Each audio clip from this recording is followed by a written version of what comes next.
तो गाइज आप में से बहुत सारे बच्चों का कंटिन्यू कमेंट मैं देखता रहता हूँ कि सर मेरा फिजिक्स कुछ भी नहीं हुआ है, ना के बराबर हुआ है।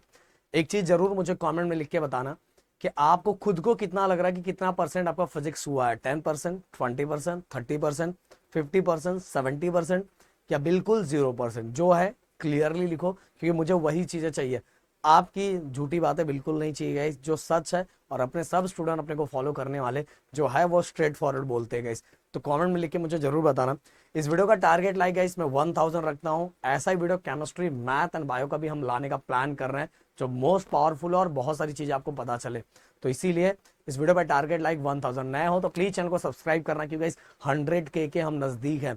मैं चाहता हूँ ये जो हमारा नंदलाल बैच है, आपको याद होगा कितने बच्चों को पता है नंदलाल बैच। तो नंदलाल बैच ही इस चैनल को 100K तक पहुंचा है। तो हर बच्चा प्लीज चैनल को सब्सक्राइब करना यार, फ्री है, आपके लिए फ्री है, बट आपका एक फ्री हमें बहुत ज्यादा मोटिवेट करता है। तो जीरो स्टडी फिजिक्स, देखो गाइस आपको ये सभी चीजों को देखो, अगर आप कोई भी चीजें पढ़ना स्टार्ट कर रहे हो तो आपको पूरा कैलकुलेशन कर लेना है कि आपके पास दिन कितने बच रहे हैं, पेपर का पैटर्न कैसा है, उसमें क्या कैसे करना है। मैं बता रहा हूँ, एक चीज मैं बताना चाहूंगा कि बहुत सारे बच्चों को ना, सही बोलूं ना, क्या लिखना रहता है फिजिक्स में उनको पता ही नहीं।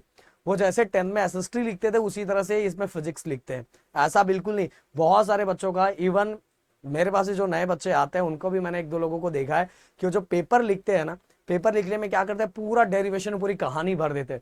भाई ऐसा नहीं लिखना रहता है पेपर, ऐसा बिल्कुल नहीं लिखना रहता है पेपर। डेरिवेशन ओनली 3 मार्क्स के डेरिवेशन रहते हैं, और जो 4 मार्क्स के डेरिवेशन रहते हैं उसमें भी 4 मार्क्स का डेरिवेशन मतलब जो लेंथी डेरिवेशन रहते हैं, जिसमें 2-3 टर्म्स निकालने रहते हैं। जैसे मैं बताऊं, एंगल ऑफ बैंकिंग का ले लो, एंगल ऑफ बैंकिंग का डेरिवेशन 4 मार्क्स का होता है। क्यों 4 मार्क्स का होता है? क्योंकि एंगल ऑफ बैंकिंग निकालने के लिए सबसे पहले हमें कंपैरिजन करना पड़ता है। कंपैरिजन करके पहले वी मैक्स निकालते हैं, फिर मोस्ट सेफ्टी स्पीड निकालते हैं, मोस्ट सेफ्टी स्पीड निकालने का देन इसके बाद एंगल ऑफ बैंकिंग होता है। ये इतना बड़ा डेरिवेशन होने की वजह से 4 मार्क्स होता है। ये नहीं कि उसके अंदर पूरी कहानी लिखनी है, बस कहानी यही लिखना है कि वेट किसको बैलेंस कर रहा है। फिर इसके बाद ये लिखना है कि हम normal component resolve into two component, cos theta sine theta, फिर फ्रिक्शनल कंपोनेंट को दो कंपोनेंट में रिजॉल्व कर रहे हैं। बस ये वाली कहानी लिखनी है। फिर मतलब बॉडी का मास m लिया, v मतलब वेलोसिटी होता है, v मैक्स, ये जनरली बस यही चीजें स्टार्टिंग में लिखना है। बाकी बुक में पूरी जो कहानी लिखनी है, पूरी कहानी लिखना नहीं रहता है। सबसे बड़ा मिस्टेक तो यही आप करते हो। एक चीज मैं वीडियो के बीच में बोल रहा हूँ, ये स्टार्टिंग में मैंने जानबूझ के नहीं बोला है गाइज। हमारा जो 31 अक्टूबर के दिन जो क्रैश कोर्स लॉन्च हो रहा है, वो तो बता रहा हूँ, मेरे अल्ट्रा प्रो मैक्स वाले बच्चों, रैंकर के अल्ट्रा प्रो मैक्स वाले बच्चों को तो फ्री है, पर बाकी जो मेरे कोर्सेज के बाकी जो बच्चे हैं उनसे ही वो चीजें खत्म हो जाएगी। फिर भी यूट्यूब के बच्चों को भी मैं उतना ही ज्यादा प्यार करता हूँ, उतना ही सपोर्ट है। इसलिए इस बीच में ये चीजें मैं बोलना चाहूंगा कि 31 अक्टूबर के दिन जो क्रैश कोर्स लॉन्च हो रहा है, 299 का है गाइस। 299, 299। आपको मैथ पढ़ना है 299, देन इसके बाद देन केमिस्ट्री पढ़ना है 299, फिजिक्स पढ़ना है 299, ओनली 299 गाइस। समझ में आ रहा है? इतने में तो क्या होगा आप समझ रहे हो, इतने में आपका फ्यूचर बनने वाला। और सबसे बड़ी बात गाइस, यहाँ जो पढ़ाने वाले टीचर है ना, पिछले कई सालों से ऑफलाइन में धमाका किए हैं। कई सालों से पेपर, बहुत सारे प्रोसेस हैं जो नहीं सही है बोलना, बट बहुत सारे टीचर्स है गाइस यहाँ। जो चीजें आपको, उनके अंडर आप रहोगे तो बहुत ज्यादा सपोर्ट मिलेगा। और सबसे बड़ी बात, सब छोड़ो, प्रदीप एंड राहुल सर आपके साथ है गाइस। सबसे बड़ी बात ये है, और आपको पता है कि हमारा जो कमिटमेंट होता है वो कमिटमेंट पूरा होता है गाइस। समझ, पूरी तरह से पूरा करते हैं। आज एक और वीडियो आने वाला है शाम के टाइम, उसमें बाकी चीज आपको पता चल जाएगी। पर यहाँ और ओनली बस 500 बच्चों, और जिस दिन लॉन्चिंग होगा और जिसने फॉर्म फिलअप किया होगा उसी में से बस 500 बच्चे जो स्टार्टिंग में परचेस करेंगे, 500 बच्चों को ही वो प्राइस हम दे सकते हैं गाइस। समझ में आया? क्योंकि हमारे पास जो टीचर्स हैं वो सच में टीचर्स है इतने सालों से। तो वैसे टीचर्स जिस तरह से क्वेश्चंस करवाते हैं वो सभी तरह के क्वेश्चंस एग्जाम में दिखाई देते हैं। और आपके प्रदीप राहुल सर के बारे में तो मैं क्या ही अपनी तारीफ, खुद की तारीफ करूं। तो आप लोग तो हमारे बारे में जानते ही हो, तो मैं अपने बारे में क्या ही बताऊं गाइस। सो अब आगे इस पे चलते, ये चीजें मैंने बीच में ओपन की है। तो जिन जिन बच्चों को जरूरत है भाई, तैयार है ना 31 अक्टूबर के दिन। सो ये देखो गाइस, सबसे पहले आपको चैप्टर वाइज वेटेज समझ लेना है कि rotational dynamic, mechanical property, KTG, thermodynamic, oscillation, superposition of way optic, electrostatics, current, electricity. मतलब कहने का मतलब मुझे क्या है कि आप उसमें से ना कोई भी 8 से 9 चैप्टर सिलेक्ट कर लो, 8 से 9। अगर आपका 0 स्टडी हुआ है, अगर वो भी नहीं कर सकते तो 7 से 8 चैप्टर सेलेक्ट कर लो और उसको सबसे पहले कंप्लीट करो, 7 to 8। मेरे YouTube चैनल में पूरे लेक्चर्स मैंने बना के रखे हैं। मैंने YouTube चैनल में भी एक सीरीज चालू की है और अभी भी लाइव सेशन कंटिन्यू चल रहा है। इतनी सब चीजें हम आपको दे रहे हैं और बीच में हमारा क्रैश कोर्स भी आएगा। तो भाई बच्चों को टेंशन लेने वाली बात ही नहीं है। आप बच्चा, अब हर बच्चा फोड़ेगा अपना, और प्राइस भी इस लेवल का हमने रखा है, समझ में, इस लेवल का प्राइस हमने रखा है कि बच्चे मतलब कि कोई भी बच्चा कर सकता है, कोई भी बच्चा कर सकता है गाइस। तो आपको ये चैप्टर वाइज वेटेज समझ लेना है। चैप्टर वाइज वेटेज समझने के बाद इसमें से कोई भी आप अपने से, हर चैप्टर इंपॉर्टेंट है। आप किसी से ये पूछने मत जाओ कि कौन सा चैप्टर इंपॉर्टेंट है। अगर 0 स्टडी हुई है तो कोई भी, मैं बोल रहा हूँ 8 से 9, अगर वो भी नहीं कर सकते तो 6 से 8 चैप्टर समझ लो। देखो गाइस, इसके अंदर जो आपका पेपर पैटर्न होता है, पेपर पैटर्न वाइज अगर हम समझे तो section A B C D चारों सेक्शन है। चारों सेक्शन के अंदर जो पहला सेक्शन होता है उसके अंदर ही बच्चा पास हो जाता है।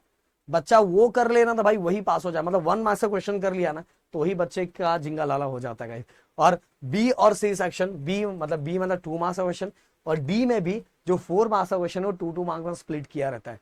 तो मतलब बस 1 और 2 मार्क्स का क्वेश्चन भी कर लेना तो भी भाई एग्जाम फोड़ दे, मतलब एग्जाम फोड़ के आए, समझ में आ रहा है, एग्जाम पूरा फोड़ दे।